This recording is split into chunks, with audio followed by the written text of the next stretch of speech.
Oi, gente, tudo bem? Eu vou falar sobre o livro da Clarice Lispector, A Paixão Segundo GH.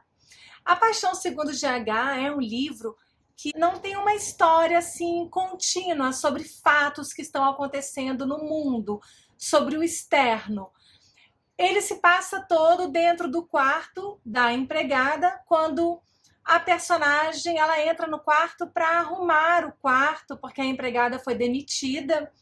E ela acredita que vai encontrar um quarto muito bagunçado, muito sujo, e ela encontra um quarto muito arrumado.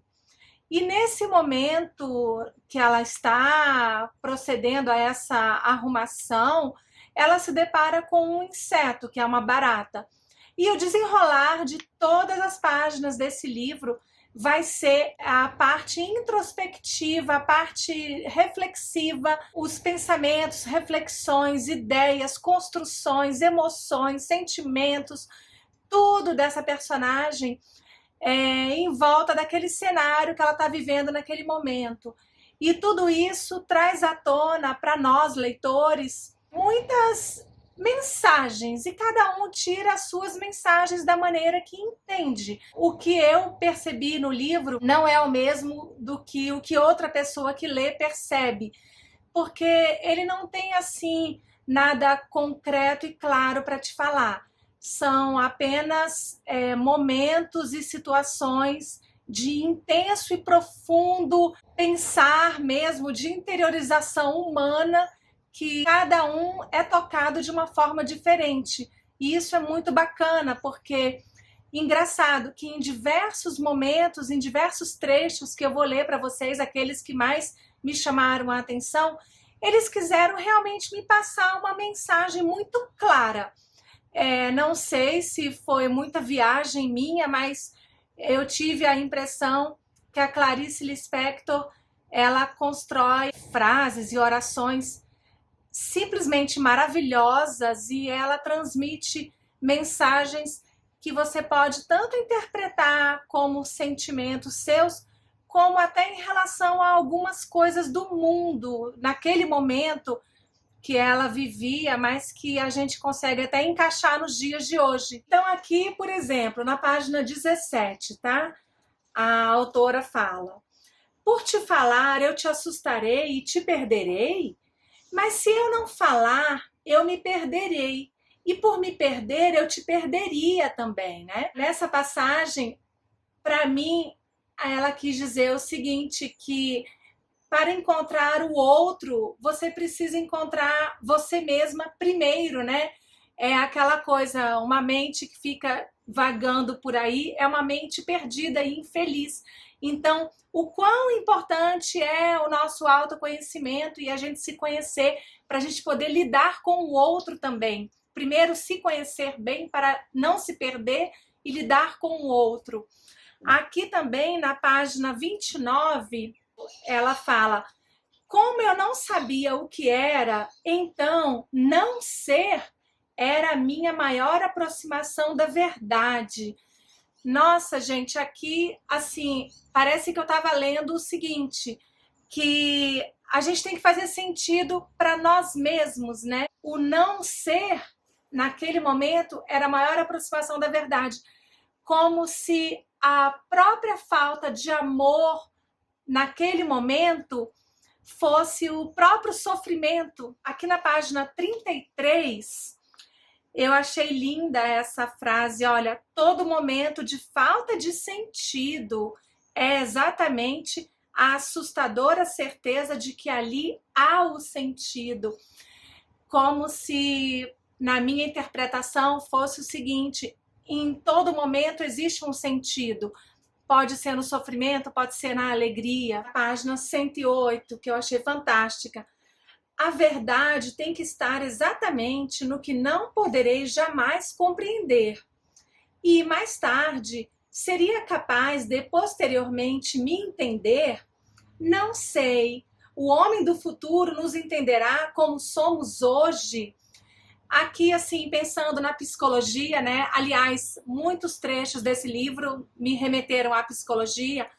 Nesse trecho específico, eu pensei o seguinte, que ela quis transparecer aqui pra gente que o homem que vive agora no presente, né, nós que estamos experimentando, vivenciando, sentindo, vivendo neste momento, né, a experiência de viver, não somos exatamente aquele eu que a gente quer ver no futuro, como se a gente projetasse outras coisas, outras ambições, outros ideais imaginários e a busca pela felicidade, como se, por exemplo, será que o que me faz feliz hoje vai me fazer feliz também amanhã? Na página 110, a autora diz: e voltei-me de chofre para o interior do quarto, que na sua ardência pelo menos não era povoado.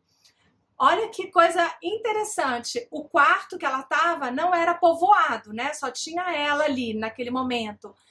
E ela estava lidando com pensamentos em relação à barata que estava ali. Então, na sua ardência não era povoado. É bem contraditório, né? Mas ao mesmo tempo mostra o seguinte, que era exatamente naquele lugar, sozinha, pensando e refletindo, que era a ardência, que era o maior momento do encontro verdadeiro, né, genuíno ali. Outra parte também na página 111, tá? O menos perigoso é, na meditação, ver o que prescinde de palavras de pensamento. Nesse trecho, ela fala sobre o microscópio, ela fala que já existia um microscópio que aumentava o tamanho do objeto 160 mil vezes mais. Então, nesse livro, é muito difícil ela falar sobre um substantivo concreto, tá? Geralmente ela fala de ideias e sentimentos e emoções.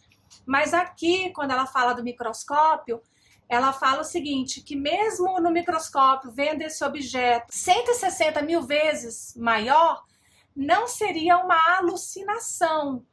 Então, é como se, por exemplo, que ela fala, né, que a meditação prescinde as palavras de pensamento. Eu entendi assim, no sentido de que nós, seres humanos, a gente tem um pouco de medo do novo, né, de conhecer o novo, não saber aonde vai pisar, o que você vai ver. E engraçado que, por exemplo, sobre a GH, para mim, em alguns momentos eu interpretava que a GH era aquela pessoa que estava ali no quarto. Em outros momentos eu já pensava que éramos todos nós, como se todos nós fôssemos GHs, como se estivesse falando assim coisas para a humanidade em si. Na página 115, o amor pré-humano me invade. Eu entendo.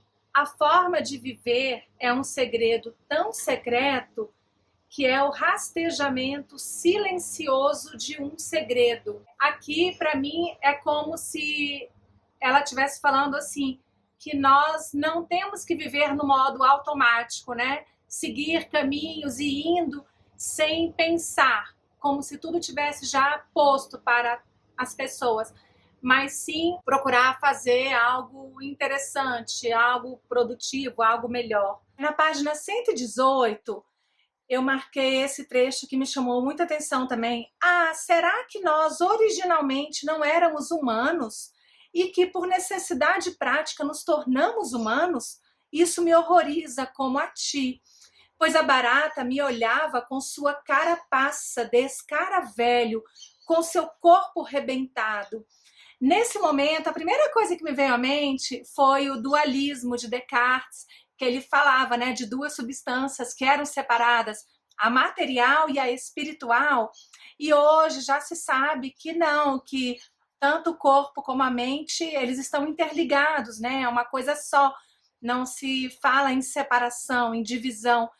E aqui, quando ela questiona essas questões, falando da barata e dos sentimentos dela, e ela se identificando naquele momento com tudo aquilo, como se todos os nossos problemas existenciais e as doenças, como se tudo fosse, né, psicossomático, como se estivesse tudo ligado ali, a dor do corpo é a dor da mente, e tá tudo em conjunto.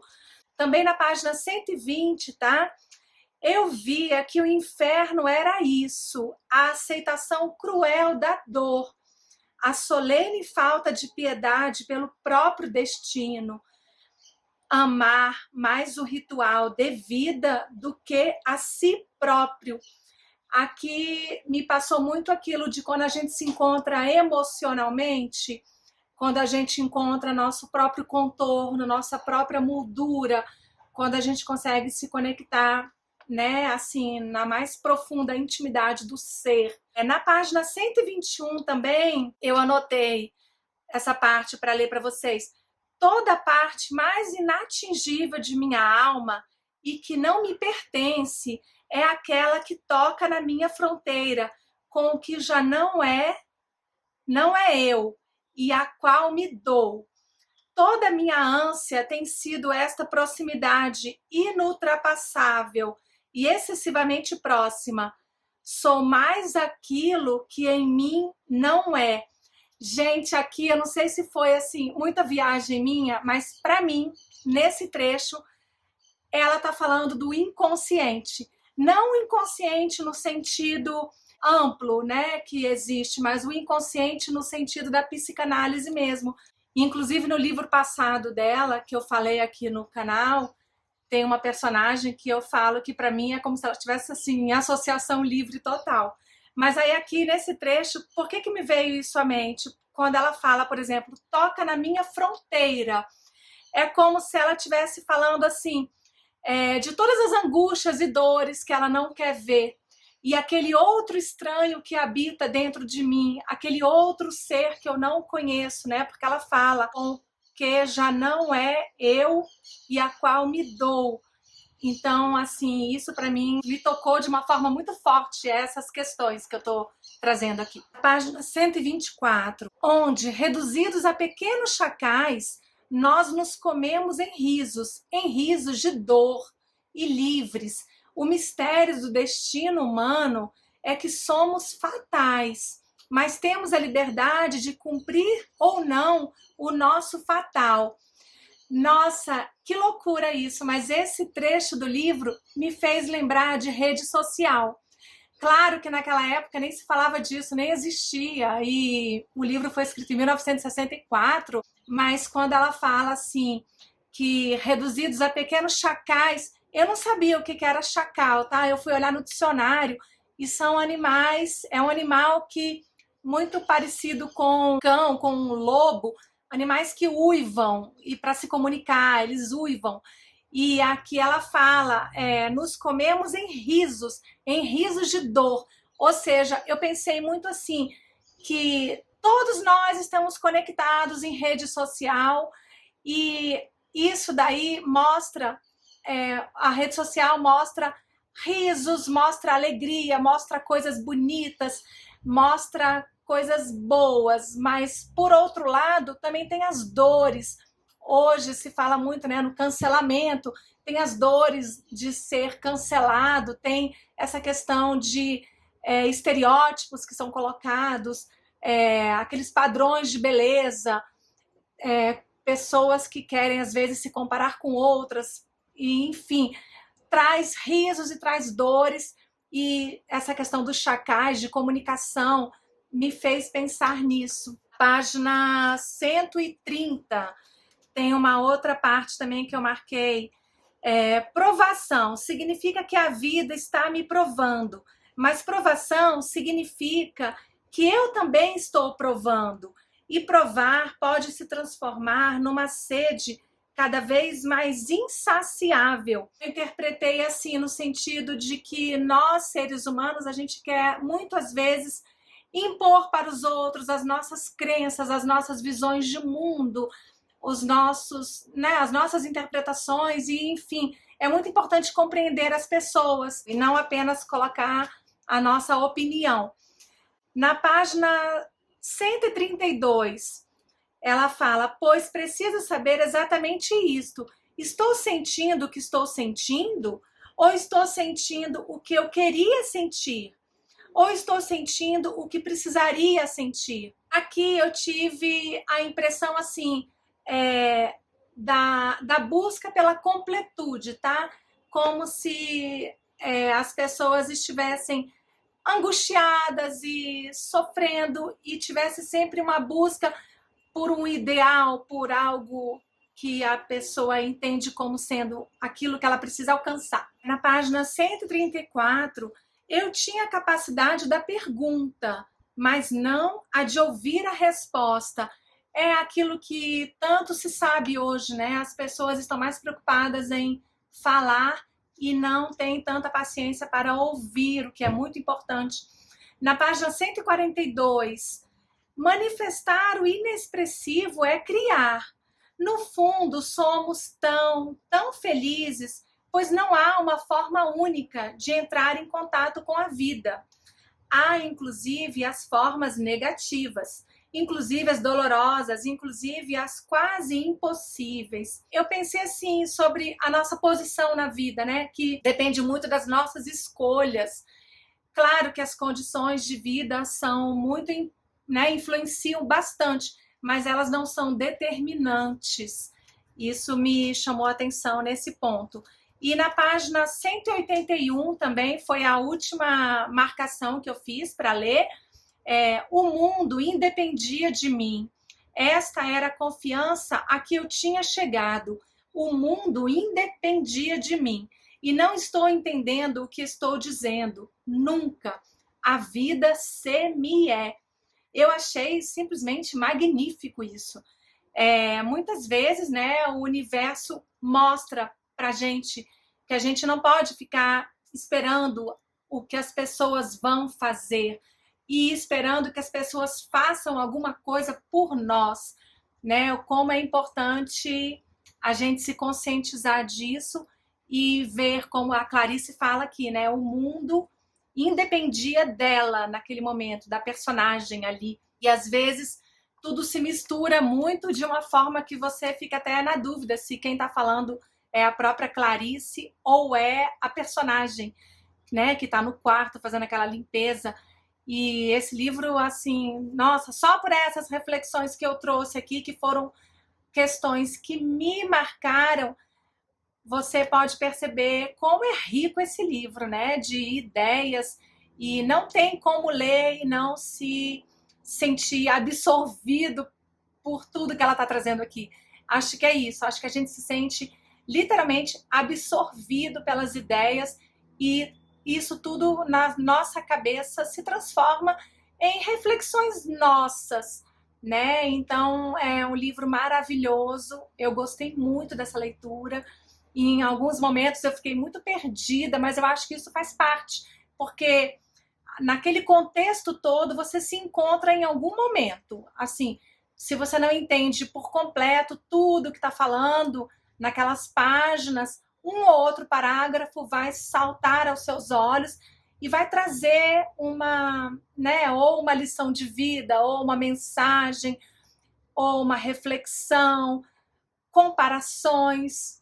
E eu acho que é isso, né? Nós, seres humanos, nós temos que pensar, que criar, que fazer nossas próprias interpretações, porque a vida é assim, né? A gente vive para sentir, como a própria Clarice coloca aqui. Você tem que sentir o que você está passando e você tem que sentir aquilo que você ouve e sentir até o modo com que você fala com as pessoas. É isso, gente. Eu espero que vocês tenham gostado. Em breve vão ter mais vídeos por aqui. Um beijo para todos. A gente vai se falando. Tchauzinho.